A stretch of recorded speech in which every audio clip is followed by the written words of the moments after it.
Hello guys, welcome two bit PYQ SSC and railway. तो आज हम लोग करने वाले हैं भाजकता नियम यानी कि डिविजिबिलिटी रूल्स। इससे रिलेटेड एसएससी और रेलवे के हर एक एग्जामिनेशन में एक या दो क्वेश्चन देखने को मिलते हैं और वो क्वेश्चन काफ़ी आसान होते हैं, बेहद ही आसान होते हैं। वो क्वेश्चन 10 से 20 सेकेंड के क्वेश्चन होते हैं, लेकिन अगर हमें ये डिविजिबिलिटी रूल्स किसी नंबर का नहीं पता होता तो इतने आसान क्वेश्चन भी हमसे छूट जाया करते हैं एग्जामिनेशन। तो इस वीडियो के बाद आपसे वो क्वेश्चन कभी नहीं छूटेगा और ये बिल्कुल ही आसान है। तो आप ये वीडियो अच्छे से देखें और अगर समझने में दिक्कत हो तो वीडियो को दोबारा से देखें। तो चलिए शुरू करते हैं। पहले दो के डिविजिबिलिटी रूल्स हैं। दो का डिविजिबिलिटी रूल कहता है कि इसका जो यूनिट डिजिट है, यानी कि अंतिम संख्या जो है, अंतिम अंक, ये 0, 2, 4, 6, 8 इनमें से कोई एक होना चाहिए। तो वो संख्या पूर्णतः 2 से विभाजित होगा। जैसे कि मान लीजिए कोई संख्या दिया है 3, 4, 7, 9, 4, 2, 6, 4, 0, 1, 6, 2, 0 ये दिया। तो आप एक सेकेंड में देखकर बता सकते हैं कि ये जो है संख्या 2 से डिविजिबल होगा। मान लीजिए कोई संख्या दिया हुआ 3, 1, 1, 3, 4, 3, 4, 2, 9, 9, 4, 9 तो ये संख्या आप एक सेकेंड में देख के बता सकते हैं कि ये 2 से डिविजिबल नहीं होगा। तो डिविजिबिलिटी रूल्स का यही फ़ायदा होता है कि आप किसी भी संख्या को तुरंत पहचान लेंगे कि वो संख्या 2 से डिविजिबल होगा या नहीं। और ये क्वेश्चन में कैसे अप्लाई होता है, इसके लिए मैं लास्ट में आपको एक प्रीवियस ईयर क्वेश्चन भी कराऊंगा और दिखाऊंगा, जो CHSL अक्टूबर 2020 में क्वेश्चन आए थे, उसके क्वेश्चन मैं आपको दिखाऊंगा, जिससे आपको समझ आएगा कि इसे एग्जामिनेशन में कैसे अप्लाई करना है। तो अब आते हैं 3 के डिविजिबिलिटी रूल्स पे, 3 के भाजकता नियम पे। ये कहता है कि sum of digits should be divisible by 3। मतलब संख्याओं का योग 3 से पूर्णतः विभाजित होना चाहिए, तभी वो संख्या 3 से डिविजिबल होगा। जैसे कि मान लीजिए कोई संख्या दिया हुआ है 6, 9, 3, 4, 2, 4, 5, 3, 3, 6, 9। मान लीजिए ये क्वेश्चन आपको ये दिया गया है संख्या, आपको बताने कि 3 से डिविजिबल होगा कि नहीं। तो इसको हमको ऐड करना होगा पूरी संख्या को। 9, 15, 3, 18, 4, 22, 2, 24, 4, 26 और 5, 31, 3, 34, 3, 37 और 6, 43 और 9, 52। तो ये 3 से डिविजिबल है। हाँ, 3 से डिविजिबल। काउंटिंग कुछ दिक्कत हो जाएगा, 1 मिनट। 6, 9, 15, 3, 18, 4, 22, 22, 2, 24, 4, 28, 28, 5, 33, 3, 36, 3, 39, 6, 45 और 9, 54। 54 जो है ये 3 से पूर्णतः डिविजिबल है, यानी पूर्णतः विभाजित है। तो ये संख्या भी 3 से पूर्णतः विभाजित होगा। तो 3 का डिविजिबिलिटी रूल यानी भाजकता नियम है कि पूरे संख्याओं का योग 3 से डिवाइड होगा तो वो संख्या 3 से डिविजिबल होगा। अब आते हैं 4 के भाजकता नियम पे। 4 का भाजकता नियम कहता है कि लास्ट 2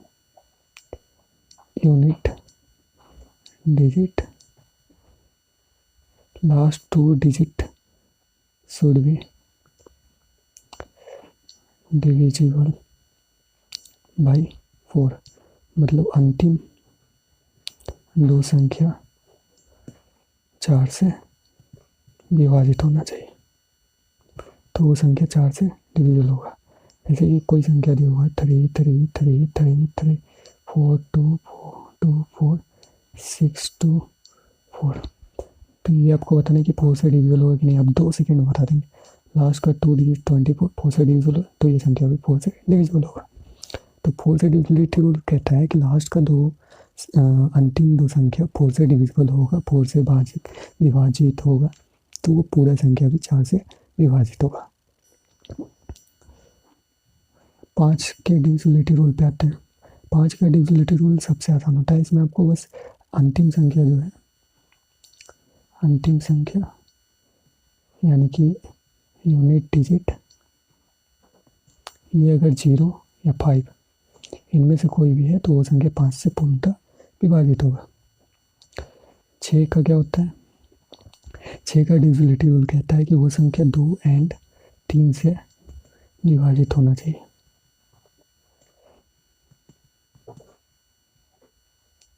तो वो संख्या 6 से विभाजित होगा। जैसे कि कोई संख्या दिया गया है, मान लीजिए 216,618, ये आपको बताना है कि ये 6 से विभाजित है या नहीं। तो 2 का क्या कहता है? 0, 2, 4, 6, 8, तो 2 से तो ये है। 3 का कहता है सम ऑफ ऑल डिजिट, 8 1 9 6 15, 15 6 21, 21 1 22, 2 24, ये 3 से भी डिविजिबल है, यानी ये 6 से भी डिविजिबल होगा। 7 का डिविजिबिलिटी रूल थोड़ा कॉम्प्लिकेटेड होता है, इसमें लोगों को काफ़ी कन्फ्यूजन होता है। तो इसके मैं 2 नियम बताने जा रहा हूँ आपको। पहला नियम है कि मान लीजिए कोई संख्या दी होगा 3 4 3, तो इसका जो अंतिम यूनिट डिजिट जो है 3, इसका 2 गुना कर लेना है और इसमें से माइनस कर देना है। 3 दूनी 6, इसमें से माइनस कर देना 28। ये अगर 7 से डिविजिबल है तो ये संख्या भी 7 से डिविजिबल होगा। ये हो गया पहला नियम। दूसरा नियम है, मान लीजिए कोई संख्या दिया हुआ है, मान लीजिए 3 4 3 7 और मान लीजिए कोई 14, ये दिया हुआ है। तो इसमें आपको क्या करना है कि फर्स्ट का 3 और लास्ट का 3, इसमें से जो बड़ा है उसमें से छोटा वाला माइनस कर देना है। तो 1, 11 में से 4 गया 7, 6 में से 3 गया 3। अब ये देखना है 7 से डिविजिबल है कि नहीं। तो 7 बचे फिर 7 21, तो ये संख्या भी 7 से डिविजिबल होगा। अब मान लीजिए ये संख्या 6 की जगह 5 संख्या ही दिया है, मान लीजिए 3 4 3 7 7 ही दिया है। तो इसमें आप कैसे करेंगे? तो इसमें आप शुरू में एक 0 ऐड कर लीजिए, ये फर्स्ट 3 और लास्ट 3, इसमें से 34 माइनस कर देंगे, 3 4 3, ये 7 से डिविजिबल होगा, तो ये पूरा संख्या भी 7 से डिविजिबल होगा। आई होप कि आपको अब 7 के डिविजिबिलिटी रूल में कन्फ्यूजन नहीं होगा। चलते हैं नेक्स्ट क्वेश्चन की ओर, सॉरी नेक्स्ट 8 के डिविजिबिलिटी रूल की ओर। 8 का डिविजिबिलिटी रूल कहता है कि last 3 digits should be divisible by 8। Last का संख्या अगर 8 से डिविजिबल है तो वो संख्या 8 से डिविजिबल होगा, या फिर 4 और 2 से वो संख्या डिविजिबल है तो वो 8 से डिविजिबल होगा। जैसे कि मान लीजिए कोई संख्या दिया हुआ है आपको 512848, ये संख्या दिया हुआ है, लास्ट का 3 डिजिट 8 से डिविजिबल है, 108 106, तो ये संख्या भी, ये पूरा संख्या भी 8 से डिविजिबल होगा। 4 का क्या है? लास्ट 2 डिजिट, तो ये है डिविजिबल। 2 का क्या है? लास्ट 1 डिजिट, तो 8 भी है डिविजिबल, तो ये पूरा संख्या 8 से डिविजिबल होगा। आपको जिससे आसानी हो आप वो नियम यहाँ लगा सकते हैं, वो नियम अप्लाई कर सकते हैं। 9 का क्या है? 9 का 3 के जैसा सेम है, 3 के जैसा, sum of all digits should be divisible by 9। 3 और 9 का एक ही है। मान लीजिए कोई संख्या दी हुआ है 9 4 5 9 4 5, इसमें आपको क्या करना है? बस ऐड कर लेना, 5 4 9 9 18 5 23 4 27 और 9 9 4 13 13 5 18 18 9 27 27 और 4 31 31 और 5 36, तो 9 चौका 36, तो ये पूरा संख्या भी 9 से डिविजिबल होगा। 10 के डिविजिबिलिटी रूल की ओर चलते हैं। तो यूनिट डिजिट मतलब अंतिम संख्या, अगर ये 0 है तो पूरा संख्या 10 से डिविजिबल होगा। ये तो बिल्कुल आसान है, 5 से भी आसान है। 11 का क्या है? 11 का डिविजिबिलिटी रूल होता है कि मान लीजिए कोई संख्या दिया हुआ है 1331, तो इसका अल्टरनेट जो नंबर है 1331, उसको ऐड करेंगे, 1 + 3 4 1 + 3 4, आई दोनों को माइनस करेंगे, 4 - 4 = 0। अगर संख्या 0 या 11 का कोई भी मल्टीपल आ रहा है तो ये संख्या 11 से डिविजिबल होगा, 11 से विभाजित होगा, नहीं तो ये नहीं होगा। और चलते हैं 12 का डिविजिबिलिटी रूल कहता है कि वो 4 और 3 से पूर्णतः विभाजित होना चाहिए। 4 का क्या है, लास्ट 2 डिजिट। 3 का क्या है, सम ऑफ ऑल डिजिट। इसी तरह 14 में आप जाओगे तो 7 और 2 से दिखना होगा। 15 में जाओगे 3 एंड 5 से दिखना होगा। 16 में फिर 8 एंड 2। इसी तरह है आगे। ऐसे आपके एग्जामिनेशन में एसएससी में 11 तक का ही यूज़ होता है, उससे ऊपर का नहीं पूछता। तो इतना सफिशिएंट है आप लोगों के लिए। तो अब चलते हैं, आपको दिखाते हैं प्रीवियस ईयर क्वेश्चन कि कैसे क्वेश्चन आए थे CHSL अक्टूबर 2020 में।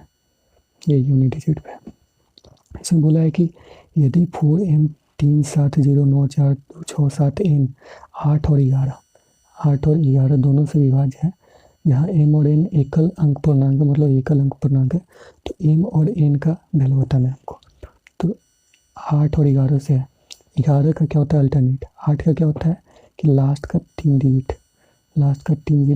अगर डिविजल होगा तो वही संख्या 8 से डिविजल होगा। तो आप लास्ट का देख लीजिए, तो 6 7 और N है।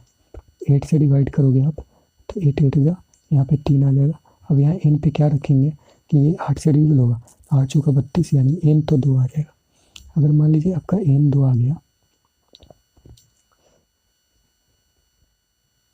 गया, तो आप ऑप्शन में देखेंगे तो N इधर 6 है, 5 है, 4 है, एक ही ऑप्शन में N 2 है।